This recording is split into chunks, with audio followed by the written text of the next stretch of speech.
The way I see it, although there's no carbon dating, but you can see, now looking at it, and because of the pattern and the other feature that's the process, it looks very, very old.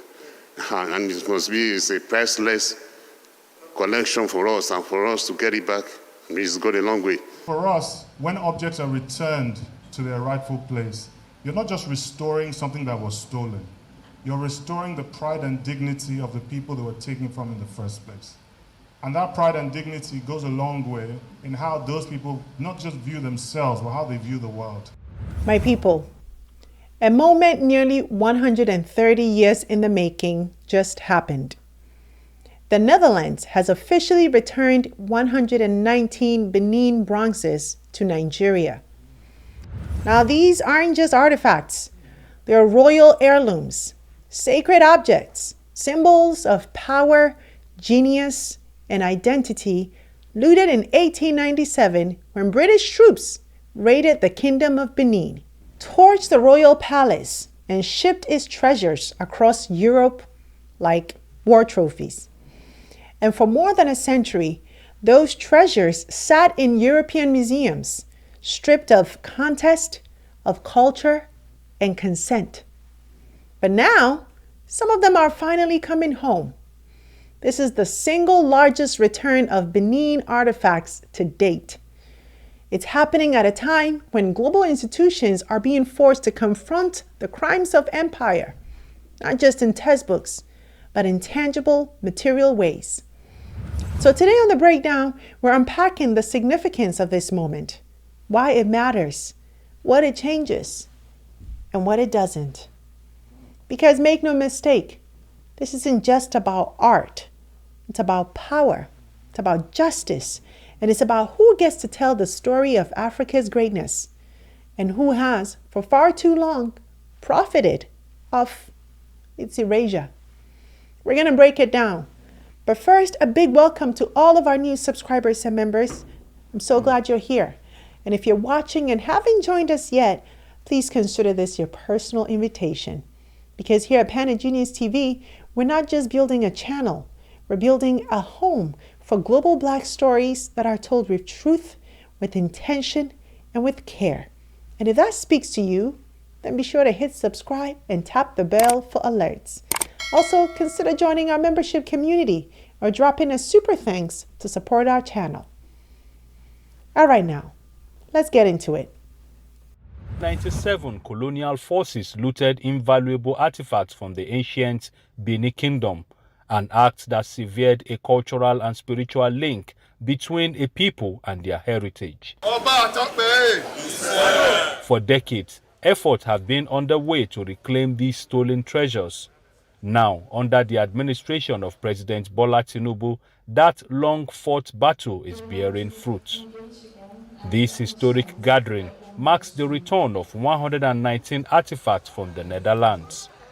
It is a moment of cultural restoration formalized by the official handover to Nigeria through the National Commission for Museums and Monuments under the Ministry of Arts, Culture, Tourism and the Creative Economy.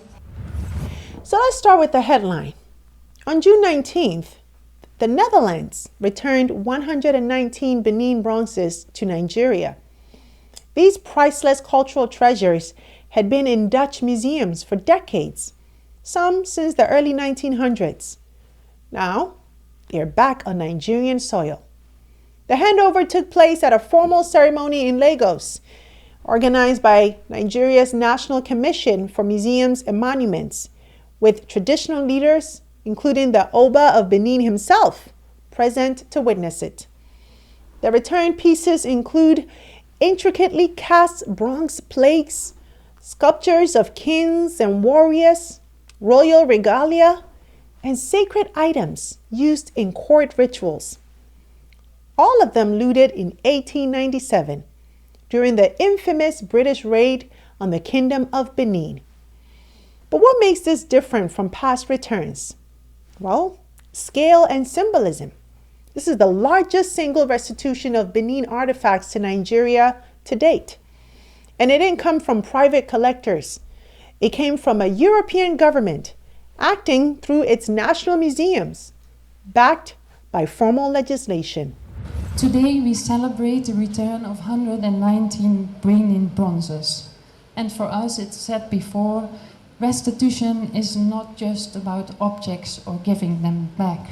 It's about connecting, about working towards a joint future. The Dutch culture minister called it a restorative gesture. The Oba of Benin called it a divine intervention. But underneath the ceremony is a deeper shift. For decades, African nations have asked, not demanded, asked for their cultural heritage to be returned. And for decades, they were ignored, dismissed, told their museums weren't ready, told they couldn't care for such delicate objects.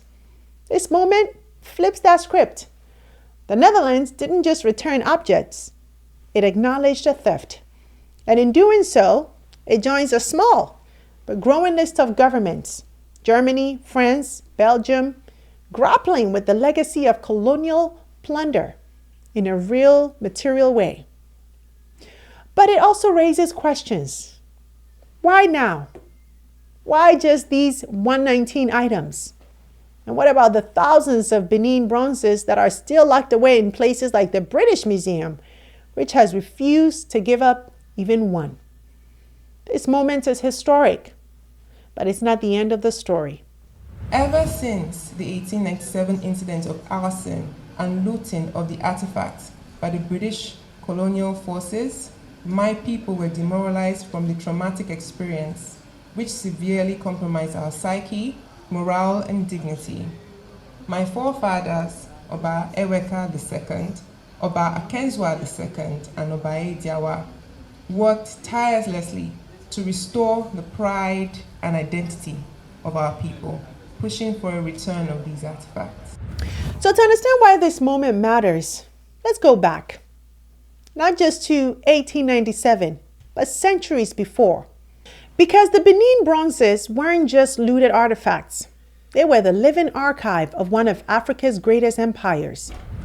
The Kingdom of Benin, located in what is now southern Nigeria, was a powerhouse. By the 14th century, it had already developed a sophisticated system of governance, urban planning, and diplomacy.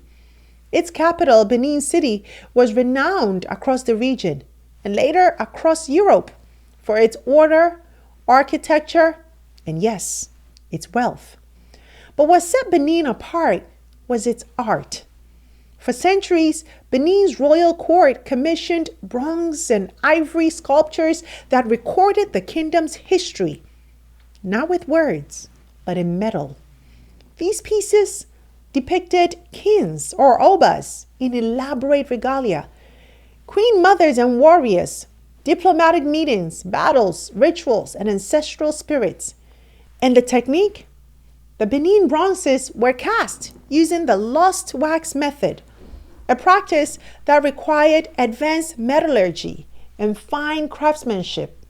By all accounts, this was a cultural tradition as sophisticated as anything found in Renaissance Europe. But then came the invasion. In 1897, after a British delegation was attacked while trespassing into Benin territory, Britain retaliated violently. They launched what they called a punitive expedition. But make no mistake, this wasn't punishment, it was plunder. British troops invaded Benin City, burned it to the ground, and looted everything they could carry, including thousands of royal artworks that had been passed down for generations. These weren't war spoils.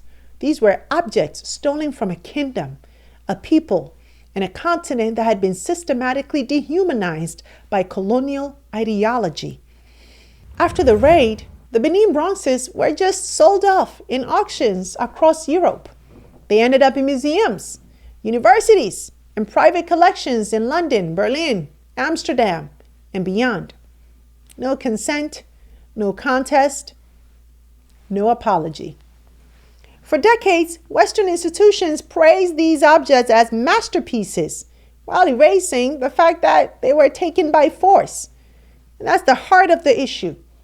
This isn't just about who owns what.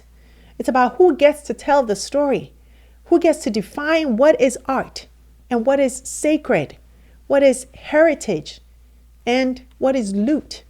The Benin bronzes became the most iconic symbol of colonial theft. And yes, the most powerful demand for its reversal. So when the Netherlands returns 119 pieces in 2025, it's not just repatriation, it's restoration of memory, of dignity, and of truth. But the journey isn't over. The return of these bronzes underscores the critical importance of heritage preservation and cultural promotion as central tenets of our national identity. As a nation rich in diversity and history, Nigeria's culture heritage serves as both a beacon of pride and cornerstone of our creative economy. So why does this moment matter now in 2025? Because the return of the Benin bronzes isn't just about correcting the past. It's about reimagining the future. It's a win for cultural justice. For over a century, European institutions held these treasures like trophies, stripped off their meaning, their context, and their rightful owners. This return says, no more. It affirms that art taken through violence, colonization, and theft is not rightfully owned, no matter how long it's been on display or how many legal loopholes a museum might use to justify it. For the Edo people, this isn't just about aesthetics. These bronzes are spiritual objects, historical records, royal property. Bringing them home is a restoration of identity, of pride, and memory. It sets a global precedent. This is the largest single return of Benin artifacts to date. And it didn't happen quietly. It happened publicly through government action and with international attention. That matters because it puts pressure on other nations, especially those who are still dragging their feet.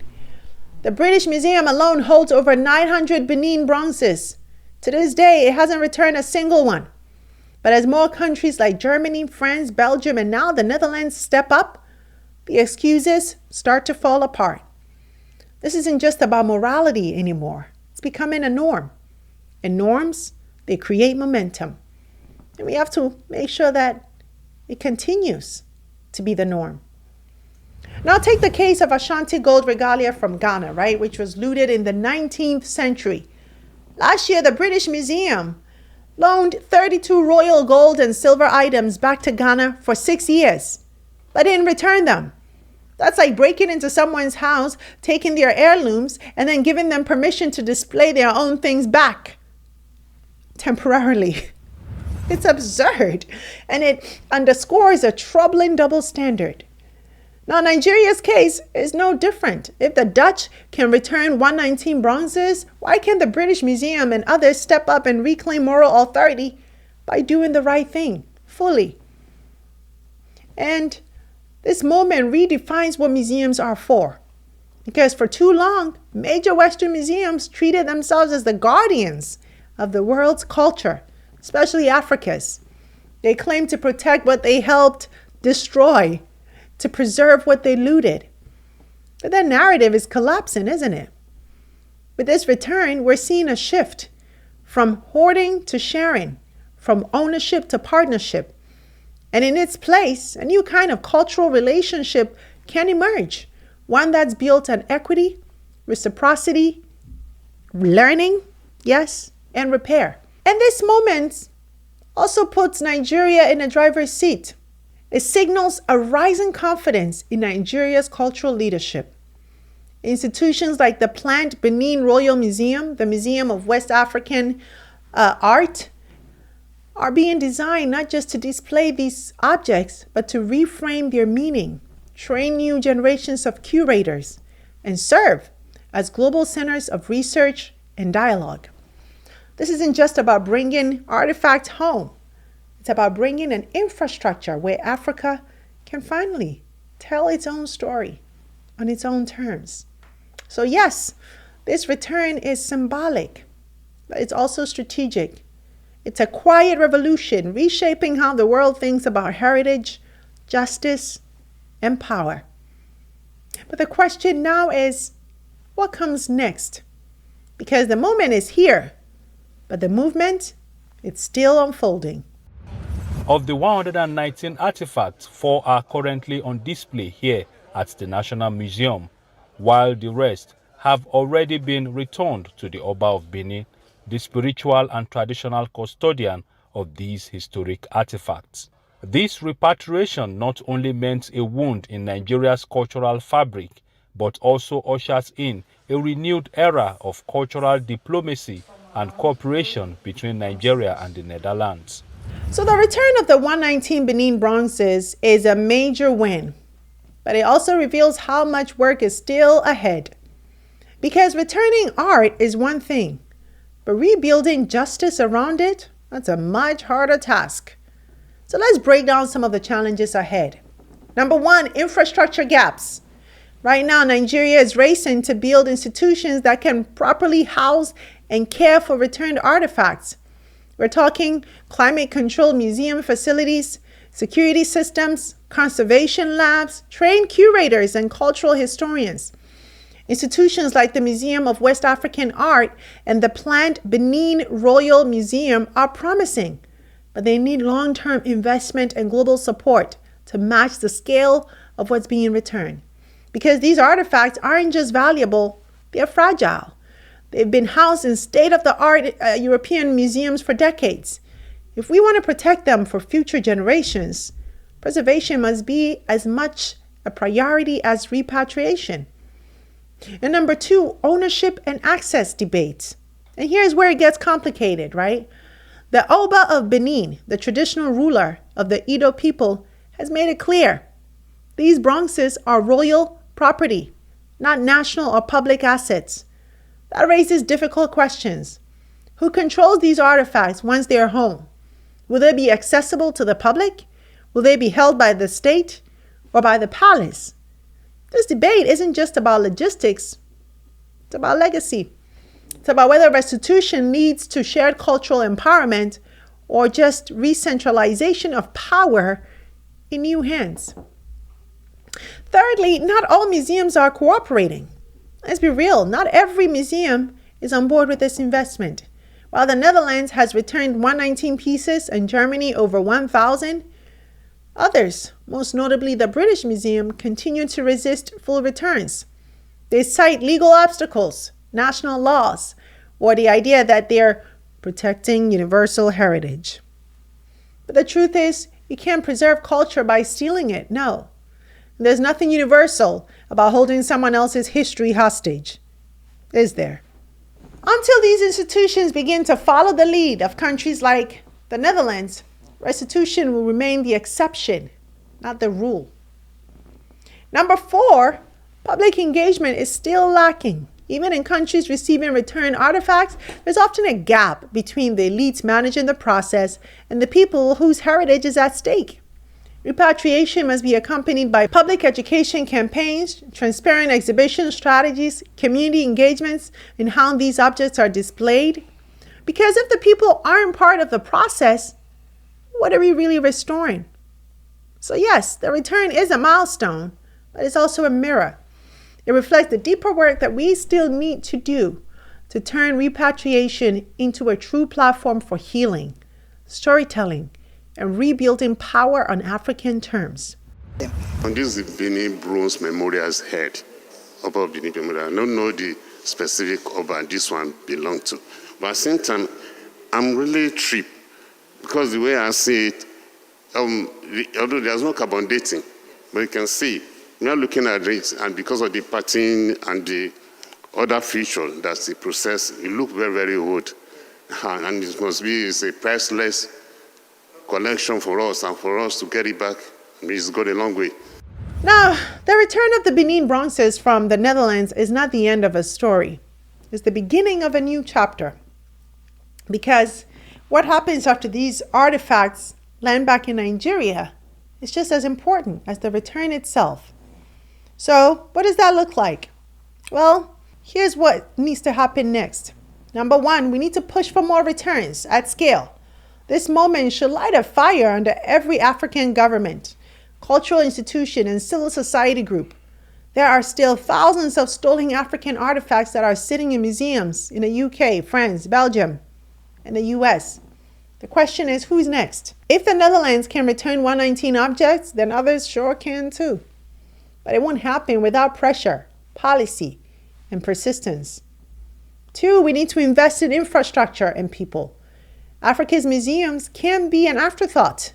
They need to be centers of innovation, education, and cultural power. That means funding museums to world-class standards, training local curators and art historians, creating traveling exhibitions that bring these stories across the continent, not just keep them locked in one building. Repatriation without investments is a revolving door. Number 3, we need to develop continental policy on repatriation. Yes, there is a need for a unified African framework for restitution, one that protects the artifacts, defines ownership rights, and ensures transparency across nations. The African Union should step in and lead this charge, or I don't know, maybe someone else. But we need to create clear protocols and legal muscle to confront institutions that still treat African culture like permanent property.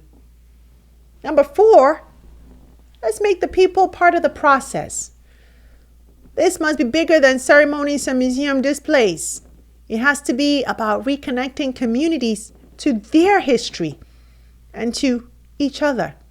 Imagine school children learning about their ancestors through the very objects that they created. Imagine local festivals, storytelling nights, artist residencies, all built around these returns. The Bronxes aren't just coming home. They need to live again. So yes, my people, this is historic. But history isn't just about what's returned. It's about what we do with it. This is a chance to not only reclaim the past, but to rebuild cultural power for the future. To take back our stories, to shape our narrative, to remind the world that Africa's history was never lost. It was stolen. And now, piece by piece, we're taking it back. So now I turn it over to you.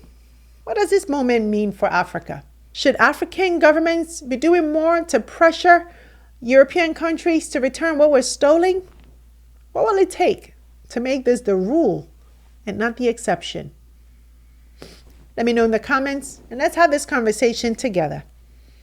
That's it for today's breakdown. If you learned something from this episode, don't forget to like, drop a comment, share with your group chats, and subscribe to our channel for more. Thanks so much for watching. I'm Sandra Babu-Boateng. Until next time, take care.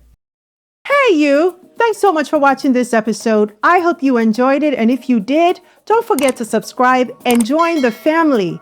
Also, visit face2faceafrica.com for your daily news and updates on what's going on within the global Black community so you can stay informed.